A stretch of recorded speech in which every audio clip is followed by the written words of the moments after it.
بسم الله الرحمن الرحيم. اللهم صل وسلم وبارك على سيدنا محمد. عاملين ايه يا بنات؟ يا رب دايما تكونوا بخير.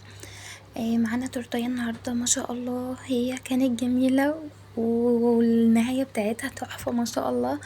بس عايزه اقول لكم مرمطتني، يعني طفحتني الدم والله العظيم.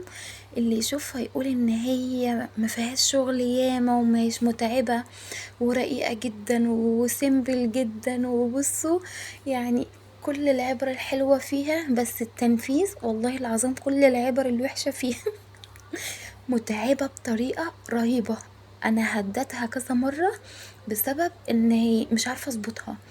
يعني العميلة كانت بعتلي كذا صورة وكانت طالبة صورة اصلا مختلفة عنها، ورحت اشتري لها الحاجات ما لقتش الحاجات بتاعتها موجودة، فكلمتها قالت لي خلاص نفذي لي الصورة ديت. فقلت لها خلاص تمام. فبالنسبة لي الصورة كانت سهلة موت، مش قادرة اوصف لكم كانت عاملة ازاي. قلت ما فيهاش شغل ياما وهنفذها وما شاء الله، وفي ثانية في ثانية الا ثانية هتكون هي ايه خلصانة. عايزة اقول لكم ان هي مرمطتني والله العظيم، كان تنفيذها صعب جدا. انتوا هتشوفوا ان هي سهلة بس والله العظيم صعبة قوي قوي. هي التورتيه مقاس 20، اخدت مني 400 جرام دي اسبونج جاهز فانيليا جولدن باك على دريم. انا بجيب مثلا 2 كيلو، بلخبط عليهم نص جولدن باك عشان الناس اللي بتسألني. وبلخبطه ليه؟ جولدن باك ما بيحبش المحسن، ولو حطيت له المحسن بيتفرفت مني، والقوام بتاعه بيدي طبقات زيادة. تمام. دريم ما بيديش طبقات زيادة. يعني هو حلو بس ما بيديكيش الارتفاع اللي انت عايزاه. فانا لما بلخبط الاتنين مع بعض بيمسكوا بعض وبيدوني قوام زيادة وبيدوني طبقات زيادة. انا عملت 400 جرام عشان اخد طبقات زيادة وكده، كنت عايزة حوالي 6 طبقات. اللهم صل وسلم وبارك على سيدنا محمد. عملت 400 جرام دي اسبونج، عليهم 5 بيضات، عليهم يعني نص كوباية مية الا حبة صغيرين. تمام. عليهم معلقة محسن جيلي من الصغيرة وكيسين فانيليا اللي هو المقادير بتاعة الكيكة. تمام. اخدت معايا الاول 100 جرام كريمة. تمام.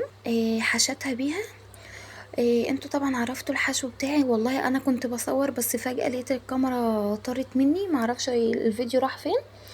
فالحتة بتاعت التقفيلة الاولانية ديت لما ما كنتش عارفة اقفلها واظبطها، فرجعت شلت اللي عليها كله وعملتها من اول وجديد. كان الفيديو ده راح معرفش راح فين. ف ضربت لها الاول 100 جرام زي ما قلت لكم، عليها كوبايتين ميه ساقعه، عليها لبن بودر الباستري اللي تشيز كيك. تمام. وعليها السكر، والله ما صلي على النبي علشان بنسى السكر كل مره. ضربت لها بقى الكريمة، اخدت مني 100، ورجعت ضربت تاني عملت اخر طبقة، يعني اخدت من 100 التانيين. كملت الطبقة الاخيرة. انتوا فاهمين ازاي؟ يعني انا حشتها بمية 110 جرام. علشان ايه؟ انا اخدت من 100 جرام التانيين، اخدت منهم اللي هي الطبقة الاخيرة اللي كانت فوق. ورجعت ضربت لها برضو 100 تاني، ورجعت ضربت لها 100 تاني. 100 اخدت معايا برضو نفس المقادير، يبقى انا كده ضربت لها كام مرتين؟ 100 في 100 يبقوا 200. جيت بقى جلستها، هي الطبقة اللي تحت اللي هي البيضة ديت بصراحة مرمطتني. انا جيت عملتها ان انا اخلصها واجهزها. إيه لا، هي مش مظبوطة، هي فيها حاجة غلط. هي فيها حاجة غلط، انا مش عارفة هو ايه اللي فيها، ما كانتش هتظبط معايا. هي الديزاين بتاعها نفس الصورة بالظبط اللي هي كانت بعتها لي، بس انا زودت اللي هو اللون المستورد، زودت الفراشات. التانية كان محطوط عليها فراشات قليلة جدا، كان محطوط عليها 2 من فوق و2 من تحت. انا قلت لا هي كده سادة وشكلها مش حلو، انا هزود فراشات تاني. وما كانش محطوط عليها لولي من ورا، فانا زودت اللولي من فوق ومن ورا برضو، علشان خاطر اصلا هو اللي نطقها، هو اللي اداها شكل ما شاء الله تحفة. وظبطتها بقى، بس بصراحة والله العظيم وحياة عيالي تنفيذها كان موت، كان صعب جدا. التنفيذ، الصورة قدامكم سهلة جدا، ده شوية لولا هيتحطوا من الجنب وهنمشي الكريمة كده ومش عارف ايه. لا هو كان صعب جدا. انا هديتها مرتين بسبب ان اللونين عمالين يخشوا على بعض، ما كانتش راضية تظبط معايا. الحمد لله ان هي ظبطت معايا وعجبت العاملة جدا.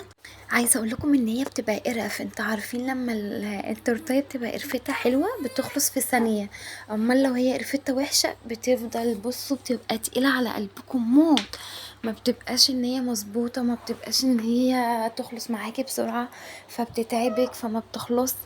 فالحمد لله ان هي خلصت وراحت عجبت العميله. خلاص الفيديو هيبدأ يخلص، هو فيديو قصير مش طويل، بس ان شاء الله هنزل لكم شويه فيديوهات تانيين حلوين. ومع الف سلامه.